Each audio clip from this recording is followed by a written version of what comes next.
Hi friends, നല്ലൊരു ഞായറാഴ്ച Sunday ആശംസകൾ നേരുന്നു. എല്ലാവർക്കും സുഖമെന്ന് കരുതുന്നു. നമുക്കേ നമ്മുടെ കയ്യിൽ ഉള്ള പണം വെച്ച് നമുക്ക് നല്ല കോസ്റ്റ്ലി ആയിട്ടുള്ള ഒരു ബുക്ക് വാങ്ങാം, ഇല്ലേ? പക്ഷെ അറിവ് വാങ്ങാൻ സാധിക്കുകയില്ല.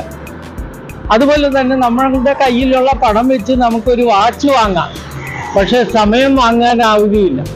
അതുപോലെ തന്നെ നമ്മുടെ കയ്യിലുള്ള പണം വെച്ച് നമുക്ക് നല്ലൊരു വീട് വെക്കാം, പക്ഷെ നല്ലൊരു കുടുംബം പുലർത്താനാവുകയില്ല. അതുപോലെ തന്നെ നമുക്ക് നമ്മുടെ കയ്യിലുള്ള പണം വെച്ച് നമുക്കൊരു കിടക്ക വാങ്ങാം, പക്ഷെ ഉറക്കം വാങ്ങാൻ കഴിയുകയില്ല. അപ്പോൾ ഇതുപോലെ തന്നെയാണ് നമ്മുടെ ശരീരവും. നമ്മുടെ കയ്യിലുള്ള എന്തും വെച്ച് നമുക്ക് എന്തും ചെയ്യാം, പക്ഷേ ആരോഗ്യം വാങ്ങാൻ സാധിക്കുകയില്ല. ജിമ്മിൽ പോകാം, ഓടാം, എന്ത് വേണേലും ചെയ്യാം, ആരോഗ്യം വാങ്ങാൻ സാധിക്കുകയില്ല. അത് നമ്മൾ തന്നെ വിചാരിക്കണം. Stay healthy, stay happy. Thank you very much.